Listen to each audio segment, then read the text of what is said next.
Reel मंत्री ने, मोदी जी के रील मंत्री भड़क गए आज। मोदी जी के रील मंत्री इसलिए भड़क गए क्योंकि उनसे अकाउंटेबिलिटी ली जा रही थी। ये एनडीए 1.0 जो है, उनको लगा कि अकाउंटेबिलिटी अब ली ही नहीं जाएगी और ये भूल गए कि अब विपक्ष भी काफी मजबूत हो गया है।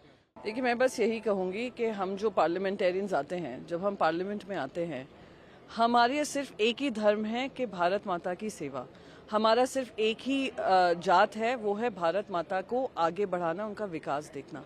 बाकी सारी चीज़ें एक तरफ। जिस तरीके से भाषा का इस्तेमाल किया गया पार्लियामेंट के अंदर, वो बहुत ही निंदनीय है। तो पार्लियामेंट्री प्रिविलेज जो आया है, वो उसकी बात आया है कि आप किसी से उनकी जाति पूछ रहे हैं, जो कि खुद एक कानूनी प्रक्रिया के अंतर्गत एक गलत बात है। तो वो अब कुछ भी अपना बचाव करने के लिए लगे रहें। सच्चाई ये है कि भारतीय जनता पार्टी एकमात्र पार्टी है जिन्होंने धर्म और जाति के आधार पे अपनी पूरी राजनीति की है, और अब जब उनको किसी तरीके से कन्फ्रंटेशन हो रहा है तो वो लोग छटपटा रहे हैं, तिलमिला रहे हैं। अश्विनी वैष्णव ने भी आज रिप्लाई किया। रील मंत्री ने, मोदी जी के रील मंत्री भड़क गए आज।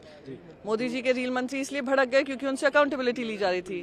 ये एनडीए 1.0 जो है, उनको लगा कि अकाउंटेबिलिटी अब ली ही नहीं जाएगी और ये भूल गए कि अब विपक्ष भी काफी मजबूत हो गया है। तो रेल मंत्री जो उत्तेजित हुए हैं, उनको थोड़ा आत्मचिंतन करना पड़ेगा। पिछले जो रेल मंत्री हुआ करते थे, देश के रेलवे मिनिस्टर्स जो हुआ करते थे, वो ग्लानि महसूस कर रिजाइन करते थे, मॉरल हाई ग्राउंड लेकर करते थे। यहाँ पर ना ग्लानि महसूस होते हैं, वहां पर जाकर लोकेशन पे जाकर शूटिंग होती हैं, फिर उनकी रील बनती हैं, फिर आप उनका प्रचार करते हैं। तो प्रचार और रील मंत्री से ऊपर उभर कर रेल मंत्री बने और देश को जवाब दें। क्रीमी लेयर पे क्या कहेंगे आप? उन्होंने कहा कि सुप्रीम कोर्ट ने कैटेगोरिकली कहा कि SC/STs में क्रीमी लेयर को एक्सक्लूड किया जाए। देखिए, जो सुप्रीम कोर्ट का निर्णय है, मैंने ठीक से पढ़ा नहीं है, तो मैं उस पर ज़्यादा जवाब नहीं दे पाऊंगी। पर मैं एक बात ज़रूर कहूंगी, ये भी उसी डायरेक्शन में जा रहा है कि जिस डायरेक्शन में विपक्ष की मांग है। पहले तो सेंसस होना चाहिए। अब क्रीमी लेयर कैसे निर्णय होगा? जब आप कास्ट सेंसस के आधार पर उनकी इनकम्स देखेंगे, बात सभी सत्यता है या नहीं है? तो सुप्रीम कोर्ट भी उसी डायरेक्शन में जा रहा है कि आप कास्ट सेंसस और इनकम ग्रुप्स देखिए और उसके आधार पे creamy layer, non creamy layer देखिए, और जो उसके लिए जिनको लागू होता है उनको मिली जाए, जिनको नहीं लागू होता है।